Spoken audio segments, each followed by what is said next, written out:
tá, pessoal, estamos aqui mais uma vez no meu canal e hoje a gente vai para uma aulinha de tipos de migração. Vamos tentar entender um pouco desse movimento das pessoas pelo espaço e como a gente pode classificar cada um desses movimentos. Bom, pessoal, um dos movimentos que a gente mais identifica hoje no Brasil, que se destaca bastante em relação às metrópoles e às cidades médias, às capitais e à região metropolitana, é a migração pendular. A migração pendular acontece todos os dias e marca muito do cotidiano das grandes cidades, inclusive influenciando algumas das cidades médias. O que é a migração pendular? Por algum motivo, que eu já vou falar quais, nós saímos de uma cidade onde nós temos a nossa residência, onde nós vivemos, e vamos buscar serviços, empregos, trabalho em outra cidade, fazendo esse movimento diariamente. Nós saímos da nossa cidade, que vai ser apelidada de cidade dormitório, em direção à cidade onde nós trabalhamos. Isso é muito comum em redes de cidade, onde naquele espaço, naquela região, algumas das cidades se destacam muito economicamente, influenciando as regiões do entorno.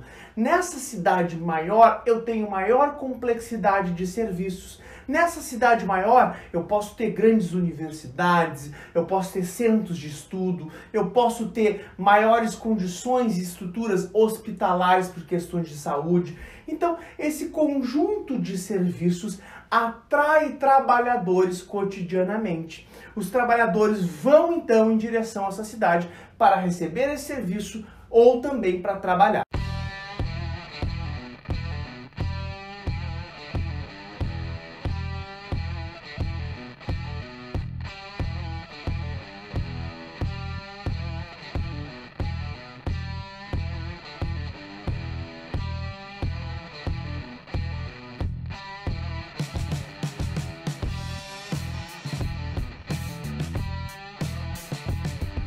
Vocês devem estar se perguntando, por que esse cara não vai morar nessa cidade de uma vez?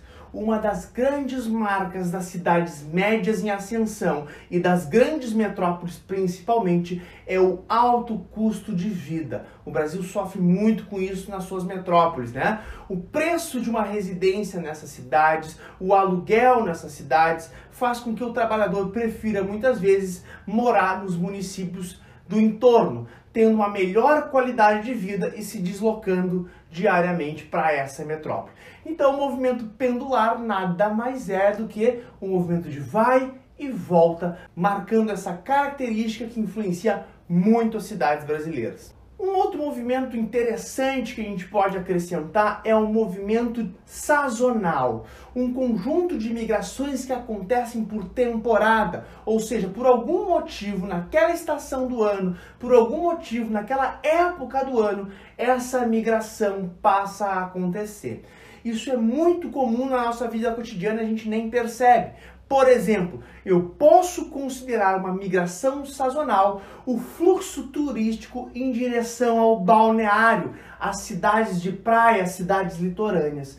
É muito comum a gente ver a própria economia dessas cidades esperar esse fluxo de imigrantes para ter, para ativar o seu comércio, para ter mais consumo, Muitos dos trabalhadores tem períodos, tem jornadas de trabalho no inverno ao longo do ano, mas no período de temporada alta, de chegada de turistas, passam a se envolver com atividades e serviços voltadas para o turismo. Então, o turismo de balneário dá uma ativada nesse espaço, dá uma influenciada econômica muito importante e diversas cidades do litoral acabam ganhando, surgindo em função de atividades como essa. Podemos colocar também como migração sazonal a famosa transumância. O que é a transumância? Transumância é um movimento sazonal devido a questões climáticas, muito associado à pecuária. O exemplo mais clássico que eu posso trazer para vocês é a migração envolvendo a pecuária no Centro-Oeste. Para quem não sabe, boa parte do Centro-Oeste apresenta um clima tropical semiúmido. Significa que o verão é muito chuvoso, chove pra caramba, as zonas baixas se alagam facilmente, os rios ganham amplitude, alagando as suas margens, as suas planícies de inundação, E isso faz com que o pecuarista muitas vezes transfira a sua criação de gado dessa zona mais baixa para as zonas mais altas, tirando o gado da influência, né, dessas zonas de cheia. Beleza? O movimento contrário é muito simples de entender. No inverno, que é mais seco, eu perco condições de pastagem nas zonas mais altas, porque eu tenho menos água disponível, e eu trago de volta o meu gado para as zonas mais baixas, em função da possibilidade de pastagem e criação ali. Beleza? Basicamente, a transumância é marcada então por essa sazonalidade, onde durante um período de verão e inverno eu vou deslocando a minha atividade pecuária. Uma terceira forma de migração que é muito interessante é a gente perceber o êxodo rural. Aqui, gente, eu posso trazer diversas variáveis históricas e econômicas que são muito importantes para a geografia e para as outras ciências humanas. O que é interessante vocês perceberem? Êxodo rural, simplificadamente, significa a saída do campo para a cidade. Significa que as famílias abandonaram as atividades que exerciam no campo e vão passar a residir no meio urbano. Perfeito? Concentrando o seu trabalho no setor de serviços ou no setor industrial, que são os mais típicos do meio urbano. Quando esse movimento está acontecendo, eu posso associar a um processo de urbanização. Isso que é a parte mais importante. Êxodo rural, ele não acontece por nada, gente. Ele está associado a diversos fatores históricos e econômicos que podem ser associados, obviamente, à urbanização. O que significa essa urbanização? Quando a massa de pessoas que morava no campo, o perfil da minha população era mais rural, eu tinha proporcionalmente mais pessoas no campo e eu começo a transitar para o movimento contrário. Cada vez mais pessoas residindo no meio urbano. Então eu posso associar o êxodo rural à urbanização. É importante entender também, gente, que muitos conflitos, expropriações, remoções de pessoas fazem com que o êxodo rural se intensifique. É o caso brasileiro. O Brasil, devido à sua grande concentração fundiária, faz com que todos os dias massas de camponeses que não têm mais condições de sustentar no campo migrem para a cidade, engrossando o êxodo rural. O Brasil teve um pico de êxodo rural mais ou menos nos anos 70 e 80, mas ainda tem nesse movimento uma questão social importante. Porque na medida em que eu concentro muitas terras na mão de poucos, na medida em que esses grandes produtores acessam a mecanização, mais e mais pequenos produtores são retirados de suas terras e acabam vindo para as cidades. Infelizmente, nas cidades, eles não vão conseguir o aumento da qualidade de vida esperado e vão marcar processos intensos de formação de periferia, segregação socioespacial, etc, etc. Então, essa questão do êxodo rural pode ser vinculada a diversos outros problemas e questões que vocês precisam saber. Nós também podemos falar sobre nomadismo. O que é o tal nomadismo? Nomadismo é um tipo de migração muito associado a fatores culturais. Significa que esse povo, esse conjunto de pessoas, esse grupo social, tem no movimento pelo espaço algo tradicional. Migra-se em função de questões culturais, não há uma fixação rígida desse grupo no espaço. E eles têm no movimento a sua cultura. Isso é muito importante.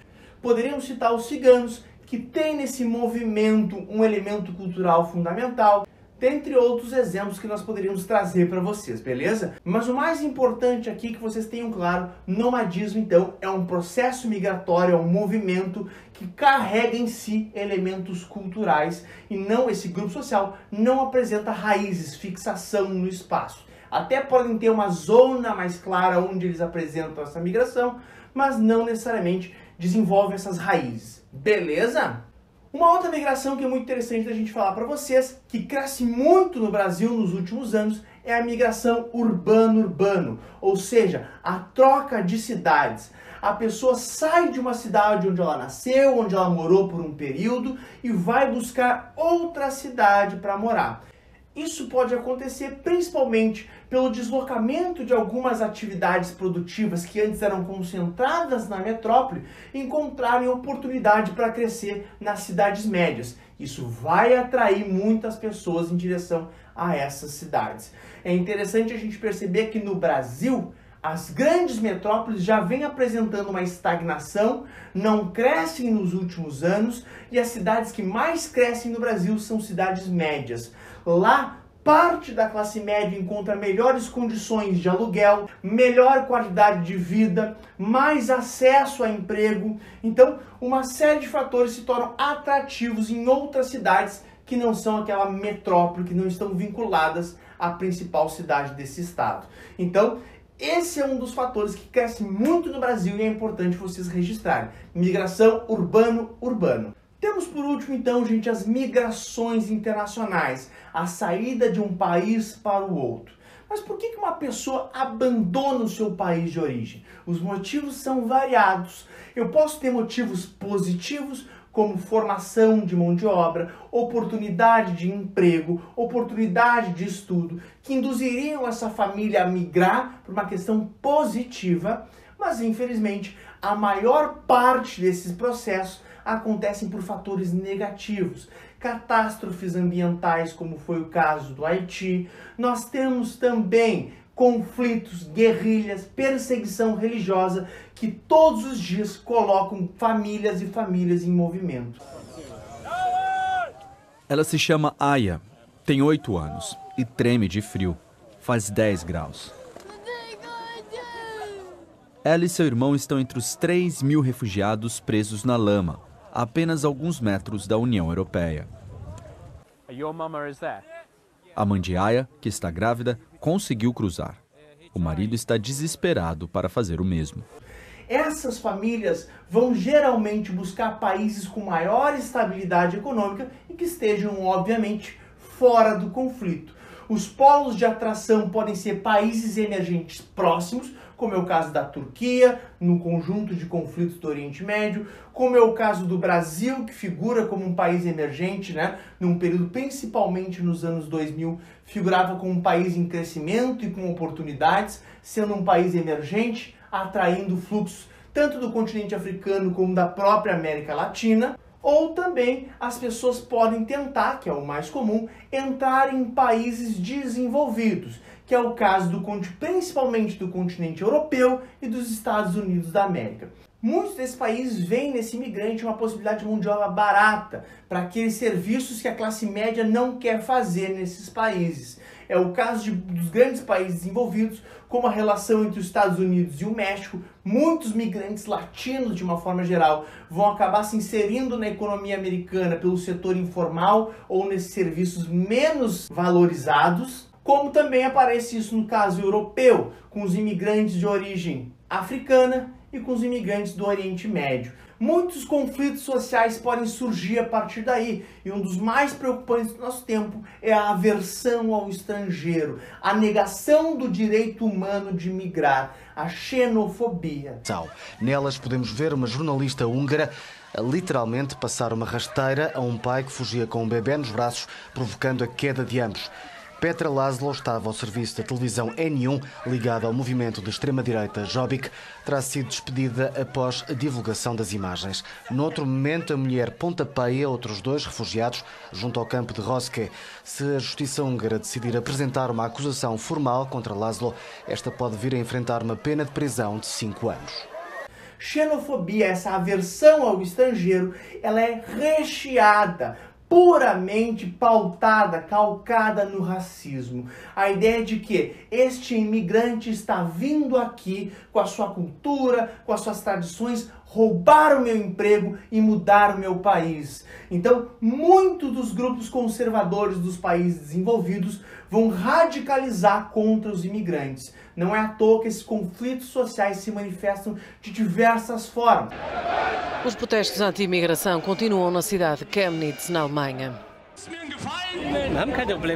Não temos nenhum problema com estrangeiros se eles se integrarem, se trabalharem ou se quiserem trabalhar e se não impuserem a cultura sobre nós.